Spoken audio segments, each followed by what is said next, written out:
abordamos ahora, digamos, la parte más novedosa de este ritual para bautismo de niños. Expresamente es una de las cosas pedidas por el Concilio Vaticano II, ¿no? La importancia de una liturgia de la palabra, de una proclamación extensa de la palabra de Dios en toda acción litúrgica. Por lo tanto, se comprenden sacramentos y sacramentales también. Y entonces este efecto se ha configurado una celebración de la palabra, que es una celebración, digamos, cuyo esquema es el general en cualquier celebración litúrgica. Primera lectura, un salmo y el evangelio. Dice la prenotanda del ritual en número 69. La celebración de la palabra de Dios se ordena que antes de realizar el sacramento se avive la fe de los padres y padrinos y de todos los presentes y se ruegue en la oración común por el fruto del sacramento. Avivar la fe y rogar por el fruto del sacramento. Esa es la doble idea motriz de esta liturgia de la palabra. Y a este fin van encaminados todos los ritos, todas las cosas. Dice un poquito más adelante, en el número 70, para que la liturgia de la palabra sirva realmente para avivar la fe de los padres y padrinos, además, y demás asistentes, antes de realizar el sacramento es necesario, primero, que sea cuidadosamente preparada y realizada en todas sus partes, lecturas, homilías, silencio, oración de los fieles, atendiendo al nivel de cultura y de fe de los asistentes. Y dos, que se elija el lugar más apto que reúna las condiciones necesarias. Claro, hemos dicho que esto se hace dentro del templo. Ahora, ¿hacia dónde hay que dirigirse? Lógicamente, si ya la capilla bautismal tuviera un aforo, una disposición que permitiera esto, podría hacerse allí. Si no, pues en la misma nave del templo parroquial y no pasa absolutamente nada, ¿no? Porque además que para hacer esta proclamación de la palabra de Dios, pues también se debe disponer un ambón, como se hace en la misa, un ambón a este efecto. De la conveniente elección de las lecturas depende en gran parte el fruto de esta celebración de la palabra. La brevedad o el gusto personal del celebrante no han de ser el criterio decisivo, a ver si terminamos antes el bautismo, sino el interés pastoral de la propia comunidad o al menos los presentes que se reúnen para esta celebración. Bien, la disposición, repito, de esta liturgia de la palabra es una disposición al uso con lecturas y salmos. Primera, salmo y normalmente el evangelio. Pero también es interesante cómo el mismo ritual, en la rúbrica 142 al final, hace una llamada de atención al silencio. Dice así: después de la homilía o de la letanía, o durante la misma letanía, es muy conveniente que el celebrante invite a la asamblea a orar en silencio y que los fieles oren al Señor en su interior. Después, si se puede, se entona un canto apropiado. ¿Vale? Pero es importante el silencio. Bueno, verdad que a veces el silencio ambiental se rompe porque están los nietos por ahí correteando o está el bebé llorando, lo que sea. Bueno, pues eso son cosas que a veces uno no puede controlar o prever, ¿no? No, aquí estamos de un silencio interior, de un silencio orante, epicléptico, que invoque la presencia del Espíritu sobre este niño, ¿no? Que va a ser bautizado. Una vez que ha terminado todo esto, pues la celebración, los asistentes se ponen de pie y comienza la oración de los fieles. La oración de los fieles. Que son, bueno, pues una serie de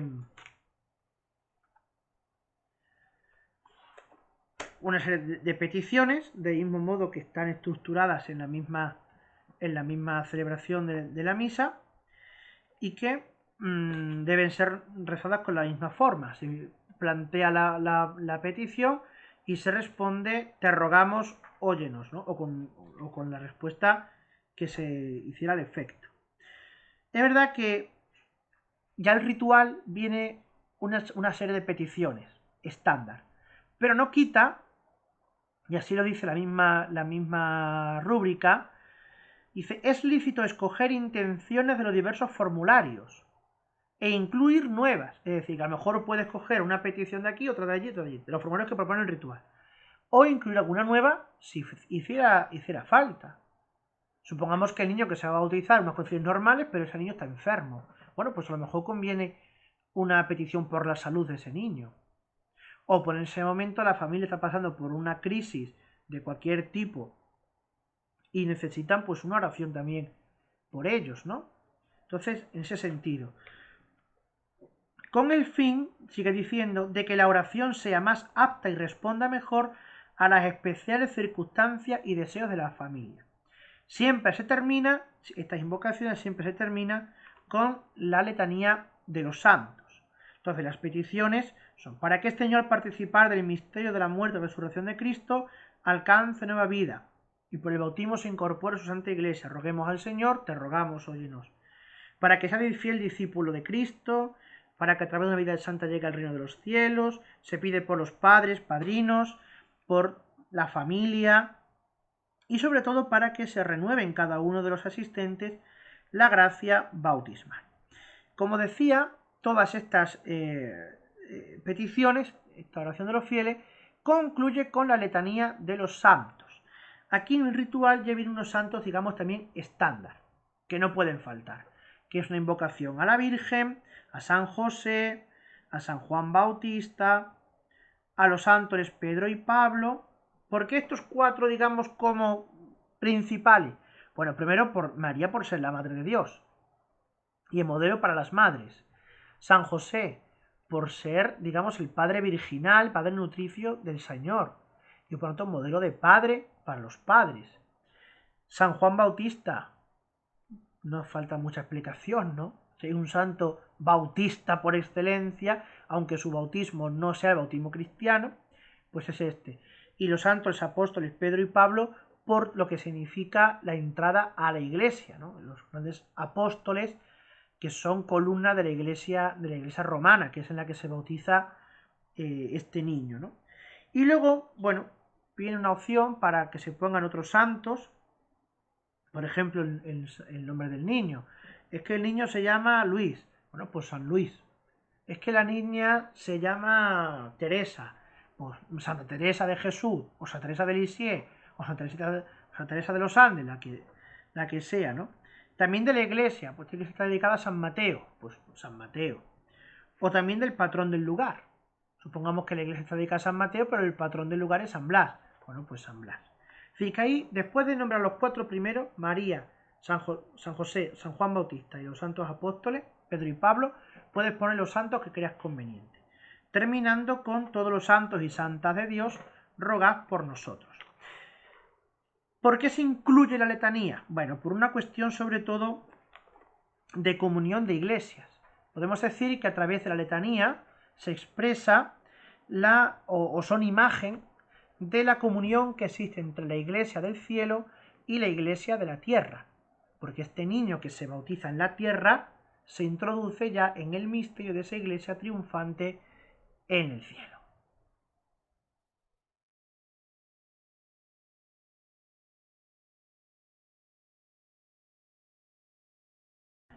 Y termina esta primera parte con estos dos últimos ritos. El rito del exorcismo y de la unción prebautismal con el óleo de los catecúmenos. Vamos a ver el primero de estos ritos, oración de exorcismo.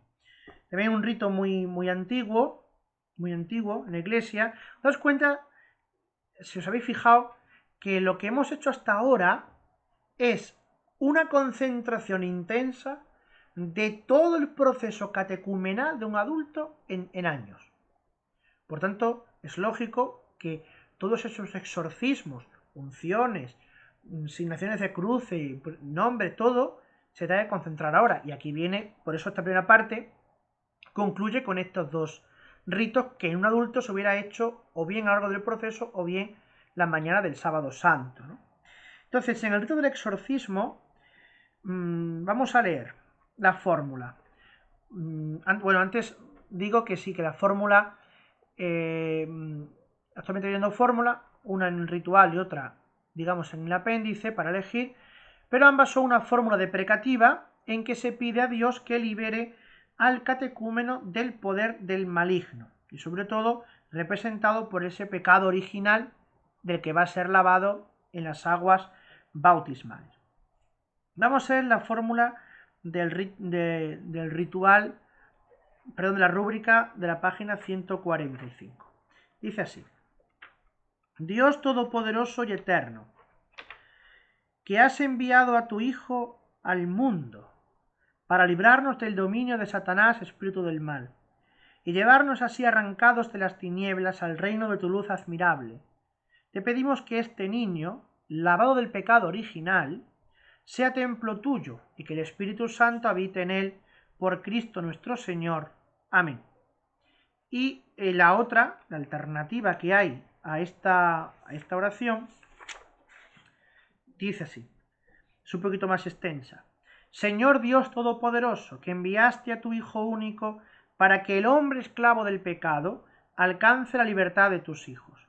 Tú sabes que este niño que va a sentir las tentaciones del mundo seductor y va a tener que luchar contra los engaños del demonio.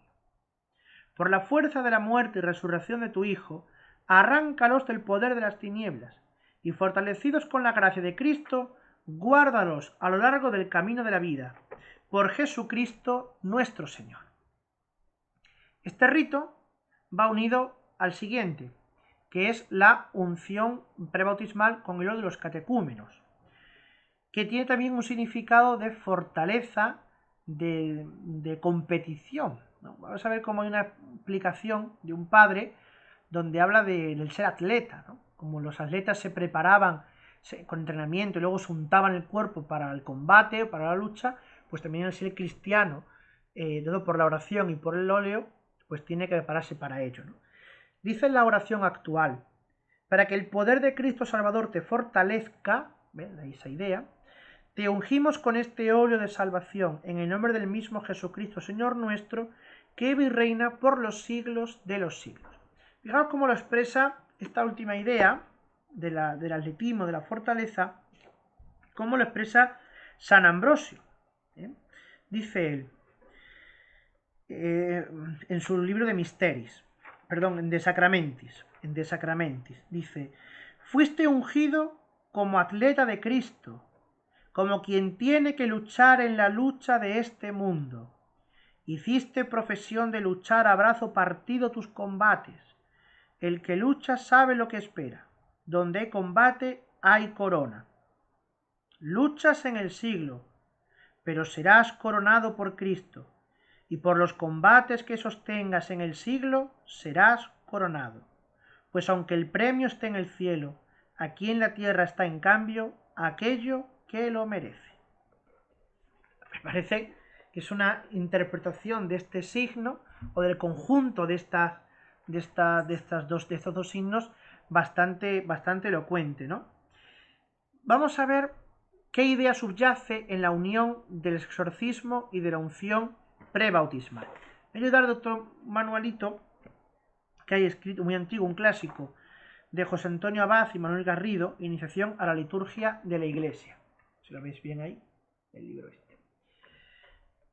Y cuando explica la unción catecumenal, estoy en la página 171 de este manual, tiene esta idea que me ha parecido muy sugerente y muy clarificadora. Dice: en este contexto celebrativo, la unción que se hace en el pecho, en este momento hay que ungir en el pecho a los catecúmenos, cobra todo su sentido.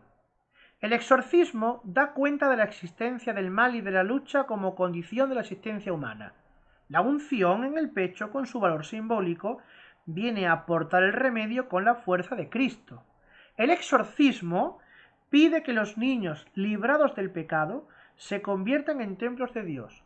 La unción en el pecho viene como a consagrar estas moradas de Dios. De ahí la conveniencia de conservarla, aunque bueno, dice que las conferencias episcopales pueden sustituirla por una imposición de manos.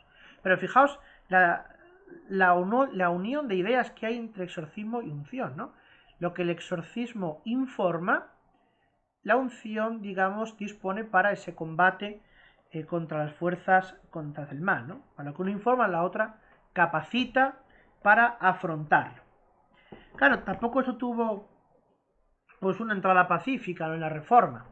Y a este respecto, bueno, pues una crónica de la Reforma del Concilio dice que después de una discusión entre los peritos, se deseaba que expresase la santificación operada por el bautismo mediante la configuración de Cristo, la liberación del espíritu del mal y la conversión del niño en templo de Dios. Y además una referencia al futuro, como hemos visto, te fortalezca para, la referencia al futuro, que se une a Cristo para luchar contra el mal. Pues toda su vida, como dirá San Ambrosio, unctus est tanquam luctaturus, ungido es para luchar, para la lucha. Todas estas ideas fueron recogidas en la fórmula definitiva de las dos oraciones de exorcismo, como ya hemos indicado, y en el texto que acompaña a la unción, para que el poder de Cristo Salvador te fortalezca. Por tanto, el exorcismo informa de la lucha contra el mal, de esos combates de la vida, y la unción dispone, prepara y capacita para el éxito y la fortaleza ante esos combates. Pues nada, espero que esta primera parte del bautismo pues haya quedado un poquito clara. Podéis dejarme alguna pregunta, alguna cosa aquí en la descripción del vídeo más abajo, o seguirlo también en mi canal de Telegram de liturgia y espiritualidad probablemente católica, probablemente española, que también está puesto el enlace aquí abajo. Y bueno, pues también que animéis a compartir estas catequesis o esta formación litúrgica con vuestras amistades y con quien veis que puede hacer algún gran beneficio.